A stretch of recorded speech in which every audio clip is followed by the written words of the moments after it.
শুভ সকাল বন্ধুরা, বড়দের প্রণাম আর ছোটদের ভালোবাসা জানিয়ে আজকের ব্লগটা চালু করছি। দেখতে থাকো। এই যে সকাল হয়ে গেছে, দেখো কেমন আজকে মেঘলা, একটু কুয়াশা কুয়াশা ওয়েদার, খুব ঠান্ডা। এই বৃষ্টি হবে বলছে, সকালে তো বৃষ্টি হয়েছিল।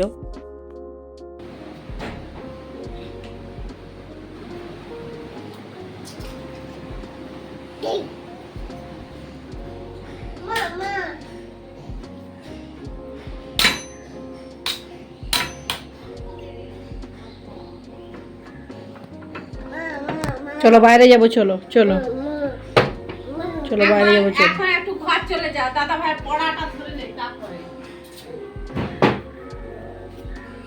কোথায় যাবি? হ্যাঁ, কিরে কোথায় যাবি? কোথায় যাবি? দিদি ভাই এসে গেছে দোকান থেকে, দেখ।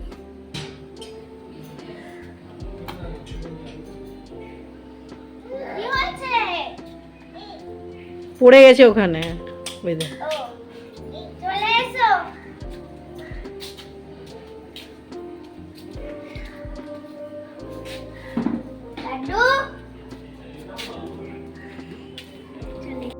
তোরই যেই কটা মাস কী করে পড়াশুনো হচ্ছে আমরা নিজেরাই জানি, কারণ খাতা কলম পেন কিছুই তো কিনে দিতে আমরা পারি না। আর দুটো মাসি আছে, তারা যা দেয় পেন খাতা কলম কিনে দেয়, তারাই তা চালায়। আর টিউশনির ম্যাডাম কাছে একদম 4 মাসের টাকাও দিতে পারিনি। যা হোক, ম্যাডামটা ভালো বলে তাও পড়াচ্ছে। আর কি বলবো বলো, ওর বাবা তো কাজে যেতে পারে না, তোমরা তো সবই জানো এরকম ব্যাপার। আর ওর দিদা তো আমাদের সংসারটা সব ওর দিদা চালায়। তারও ছোট দোকান, বেশি বড়ও নয় যে একদম বলবো তাকে চাপ দিয়ে দিব, যতটা পারি সংসার চালায়। তারপর তো তোমাদের দাদাভাইকে বলেছে নার্সিংহোম থেকে যে এখনও অন্তত 15 দিন তো থাকতেই হবে। দামি দামি ওষুধ, সেগুলো কেনাকাটা, সব খরচা কত। ধরো ধরো।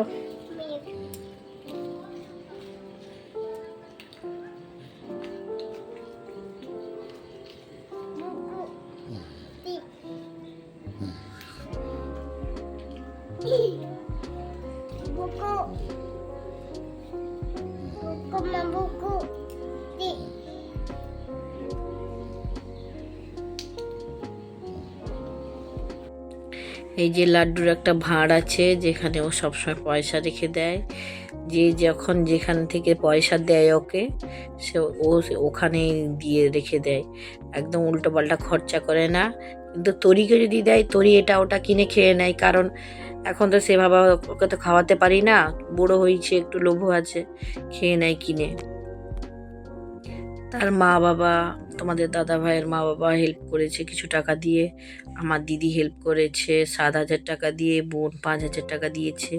কিন্তু ওষুধ খরচা তোমরা তো জানোই, ওই সবে ওষুধ খরচা অনেক লাগে। তারপর ওর একটা কাকু আছে, সেও দিয়েছে 3,000 টাকা। সবাই টুকটুক করে চলছে, কিন্তু তাও ধার দেনা করতে হয়েছে বাইরে থেকে অনেক টাকা। তারপর নার্সিংহোমে তো একজনকে রেখে আসতেই হবে, তাও একজনকে একদিন রেখেছে, 500 টাকা দিয়েছে। তারপর দাদাভাই বললো আমি একটু কষ্ট করে হলেও চলে যাব। আমি তো একদিন গিয়েছিলাম, তারপর লাড্ডু থাকতে পারবে না বলে চলে এসেছি, কারণ ছোট বাচ্চাদেরকে রেখে তারপর তরির স্কুলের পরীক্ষা শুরু হয়ে যাবে, তাকে পড়ানো। ওই জন্য বলি না, আমি চলে যাই, যা হবে দেখা যাবে। লাড্ডুর দিদা পাঠিয়েছে, পিঠে পাঠিয়েছে, আর কি গুড় মুড়ি পাঠিয়েছে। এই যে খাচ্ছে সব লাড্ডু, কোনটা খাবে খুঁজে পাচ্ছে না। দেখো, এটা খাবে না নাড়ু খাবে না গুড় মুড়ি খাবে, কি খাবে খুঁজে পাচ্ছেন না। দেখো কেমন খাচ্ছে, কারণ আমাদের এইসব অনেক দিনই হয়নি, মানে আমার মাও সবসময় পারে না এত খরচা চালিয়ে এইসব বানাতে, মাঝে মধ্যে বানিয়ে দেয়। এই যে সবসময় খেতে পায় না, তো যখন পায় ভালোবাসে এইসব খেতে, তখন খায়। এই যে খাচ্ছে, দেখো এসে করে হেল্প করে, কিন্তু সবসময় মানুষকে বলাটাও খারাপ লাগে আমার, যে এটা নেই দিবে, সেটা নেই দিবে। ওই জন্য সবসময় বলি না, যখন একদম দরকার হয় একদম মুড়ি বা চাল, তখনই একদম বলি, যে একদম আহামরি কোনো কিছু খাওয়ার জন্য একদমই বলি না। যতই কষ্ট হোক মুখ বুজে সহ্য করি, কি বলবো আর বলো। এই দুটো বাচ্চাকে দেখলে কষ্ট লাগে যে যখন পাড়ায় কোনো বাচ্চা কিছু খাচ্ছে, এই বাচ্চা দুটোকে কিছু দিতে পারি না, তখন খুব খারাপ লাগে। এবার কিছু উপায় নেই যে কিছু করব, মানে কষ্ট লাগে। তরি যখন বলে মা এটা কিনে দাও, এই খেলনাটা কিনে দাও, তখন কিছুই তো দিতে পারি না, মনটা খারাপ হয়ে যায়। তরির একটু চঞ্চল মন, এটা ওটা দাও মা, এটা করছে সেটা করছে, দাও আমাকে ওইটা কিনে দাও। দেখো লাড্ডু নিজে নিজে মুড়ি খেয়ে নিচ্ছে রাতে, এটা খেয়ে ঘুমিয়ে পড়বে। তোমরা সবাই ভালো থাকো, সুস্থ থাকো। আর পরের ভিডিওটি দেখার জন্য চ্যানেলটি সাবস্ক্রাইব করে রাখো। দেখতে থাকো লাড্ডু তরি ব্লগ।